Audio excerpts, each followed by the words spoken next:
Hey folks, Kozzi here, and welcome to Pick One Pack One series on completing Jekk's bounty on a budget.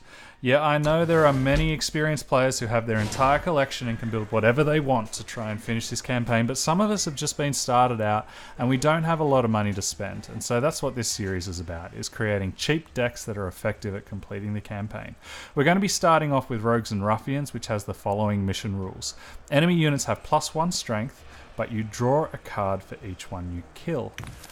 Now, the fact that every single kill we get cantrips or draws a card for us means that I want to have as much removal in my decks as possible. So the first deck that I've built is basically a deck that has a whole series of cheap blockers to keep me alive and then a whole bunch of removal to deal with whatever survives. So in cheap blockers, we have a whole bunch of drones, both through Grenadin drone and assembly line, and then we have cheap creatures in Oni Ronin, Pyroknight, Lethrai Ranger, and Rakano Outlaw. And then everything else is effectively a way of trying to kill their creatures, because for each kill spell that I use, I'll be drawing one in return, so I'm okay with that exchange. We have Flame Blasts, we have Torches, we have Annihilates, we have Piercing Shots, Shogun Scepter work to pump up our tokens, and then finally Burnout allows us to use our tokens either directly to their face or to kill out whichever creature's causing me a problem. And then finally, to get whichever creatures have been MVPs for me back, I've got a pair of Dark Returns. The only rares in the entire deck are our playset of Shogun Scepter, and if you want, you can replace those with something like an ornate katana to keep it really budget. But other than that, all of our other cards are either uncommons or commons and very cheap and easy to attain.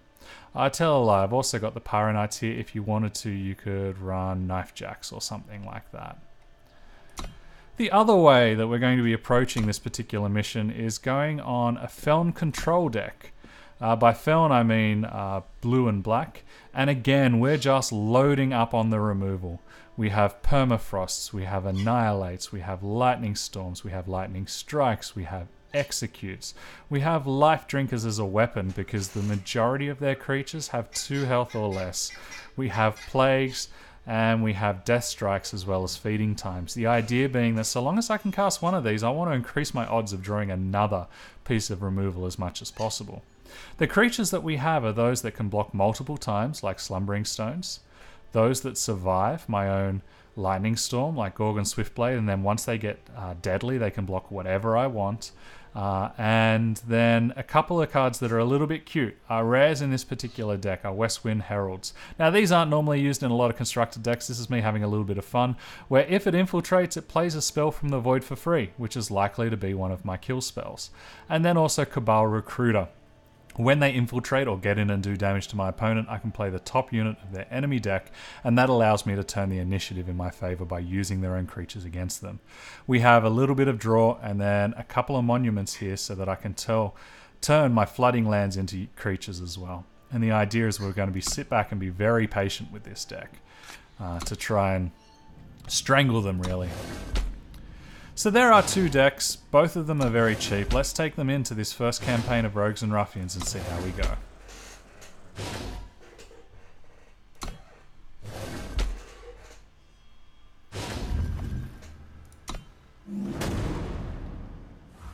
Now, to be honest, you could build almost any deck you want so long as you have a fair amount of removal and cheap creatures. And part of what I'm hoping to do is to show some different varieties of what can be done. This hand, we're a little bit short on power, but we can cast everything in it except for the Burnout, so I'm happy to keep it. And that's part of how I've designed this deck, is to be as cheap as possible.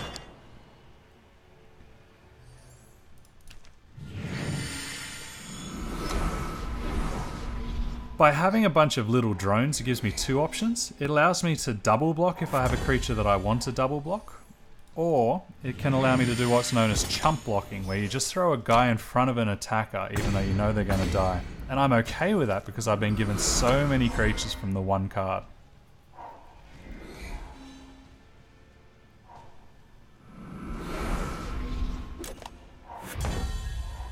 So here they've played a Rakano Outlaw and I have 2 pieces of removal for it. My choice is really which I'd rather use.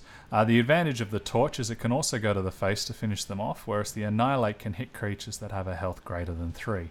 And they do have a couple in their deck, so I'm going to choose to hold on to my Annihilate and kill them right now with the Torch. I've been able to draw a card from killing them, which is fantastic. And even better, my ranger has now got a nice and big, so I can start to put a fast clock on them, or have something that's bigger than most of the creatures in their deck to sit back and block.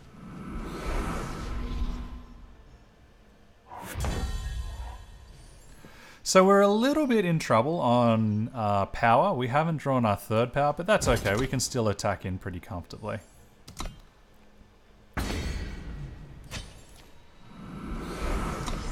And depending on what else happens, we'll consider using this Annihilate next turn, but as we have a bunch of blockers, we don't need to worry about it too much.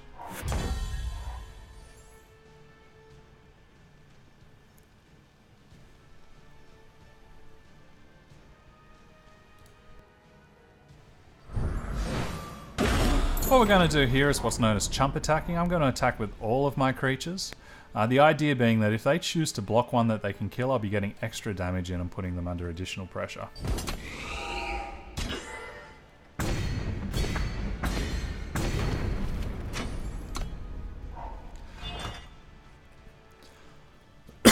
I have a Dark Return here, so I'm happy to contemplate bringing back my Lethrai Ranger. And I also have a whole bunch of burnouts, which means I've effectively got 10 damage to do directly to my opponent. All we really need to do is just draw another piece of power. Unfortunately, I haven't been drawing my cards that can kill this Champion of Chaos. They don't have a lot of cards in their deck. Excellent, we finally got through and found that piece of power that we've been hoping for so much.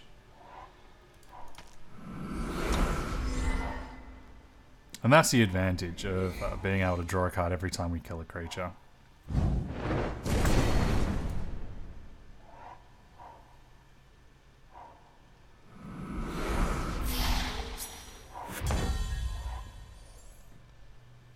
If I attack in, we'll be trading with this Champion of Chaos. I don't really feel like doing that, so I think I'll just play a bunch of Grenadin, and if I happen to draw my fourth power, then he'll be dead in 2 turns.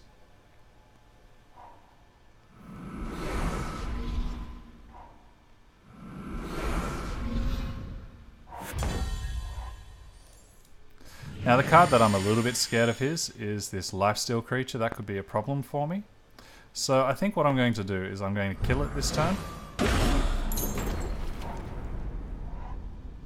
And then I'm going to hold back this Annihilate in case they play something aggressive.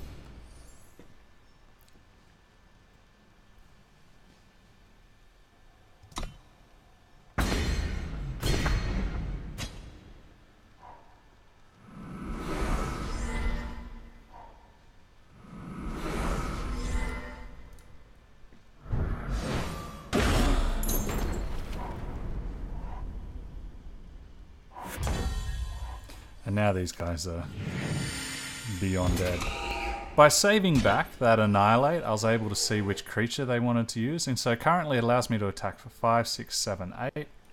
And I can use my burnout on the block creature to do the final 5 points of damage to them.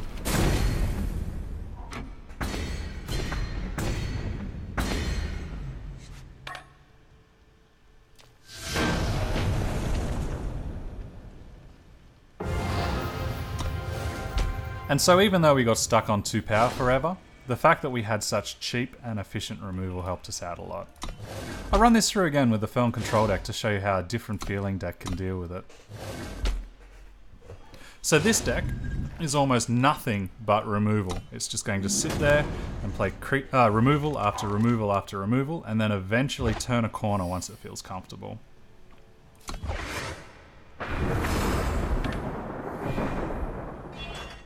Now yes, this removal doesn't kill the creature. It leaves it on the table but permanently frozen.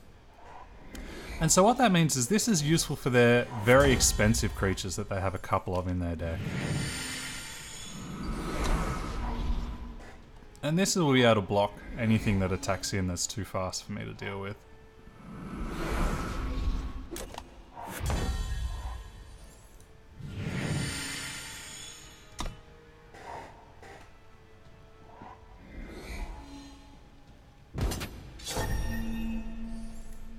So I'm going to use my conditional removal here. I could block if I wanted to too, but I don't want to give them too many Warcry triggers.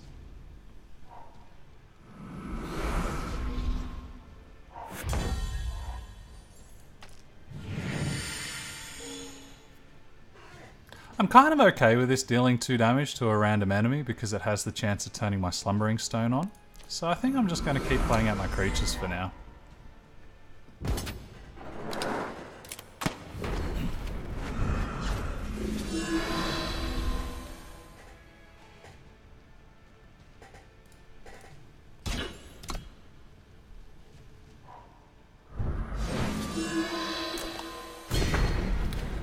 And even though they're able to blow me out with a combat trick there, I'm not too nervous. Although that definitely is frustrating. I still have plenty of cards I can respond with. Now ordinarily, cards that affect a lot of creatures at once, like Plague, you generally try to hold back until you can get a couple of creatures at once. But given that I get to draw a card every time I use one of my pieces of removal, I feel a lot more comfortable and a lot happier at getting 1-for-1 value with it. I don't feel as though I need to use it in the same way.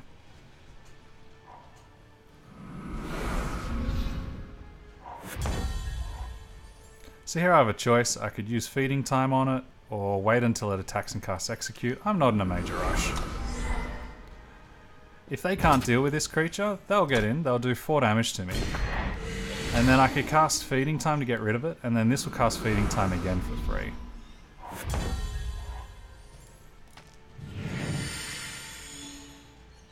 Either that, or I could choose to cast Execute now, and then use this to cast a Plague.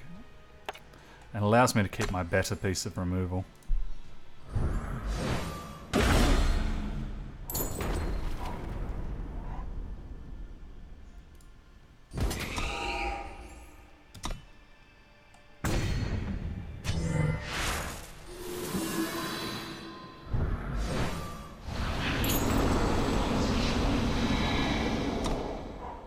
So now I've got 2 pieces of reactive removal, so I can feel very comfortable indeed.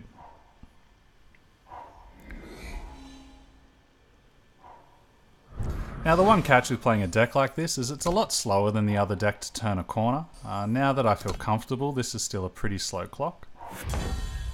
Even slower still when I got tricked and I managed to lose my Cabal Recruiter very cheaply. But by the same token, that's 4 damage that I've been able to save myself that might have otherwise gone to my face. So, it's really not the end of the world.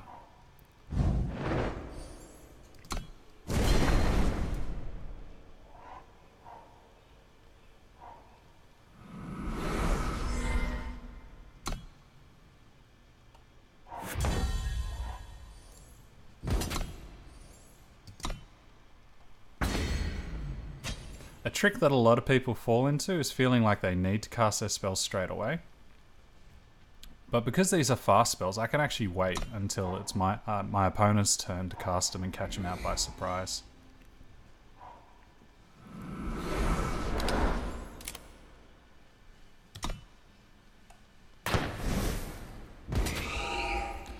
Now, whenever I have the option to draw cards before making a decision, I'd always rather draw the cards first so I can look at my cards and know as much information as possible before making up my mind. In that scenario, I chose to play my Lightning Strike before my Annihilate because that's the more conditional removal spell in my deck.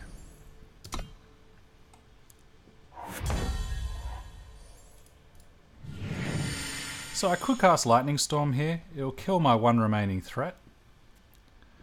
So I think I'd probably rather not do that right now. And instead we'll just sit back comfortable with my good pieces of removal.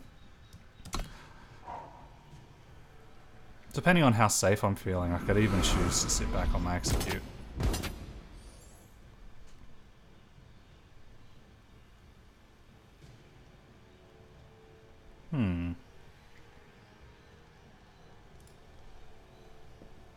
I think we kill both of these with Annihilates, and the next turn we Feeding Time their best creature. I don't really want to permafrost it because its ability will still stay on the table. Oh, there you go. I could hold back Lightning Strike if I wanted to. Why not? We'll play Wisdom of the Elders now, see if I can get some extra cards that I might want to play. And if I'm to play Cabal Recruiter now, it means I could still hold up Lightning Strike. So I think I'm happy to do so.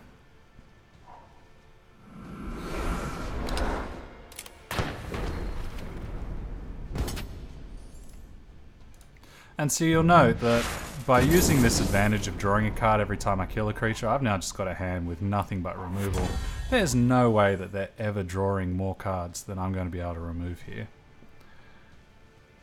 This is the kind of card that I am happy to permafrost.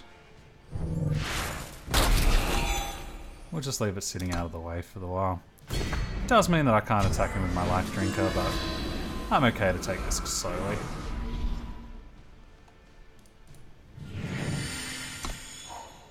And now that I've had the opportunity to steal one of their creatures, this clock will speed up a lot.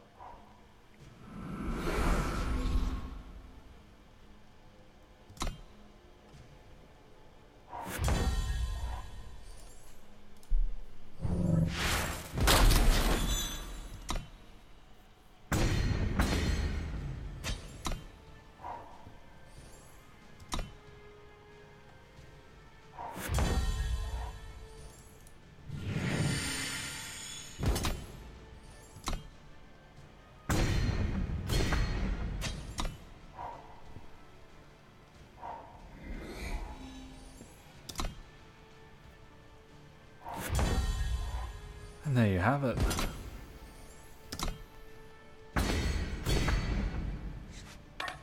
So there's two very different styles of deck, both approaching this problem from a similar first principle, which is to have as much removal that's effective as possible, but slightly different angles of how quickly they want to go through and actually achieve that goal. So, I've been Kozzi playing for Pick 1 Pack 1. I hope that this video has been useful for you, and I look forward to seeing you as we go through the next of our campaign missions, the Shootout for Pick 1 Pack 1. See you guys in a moment.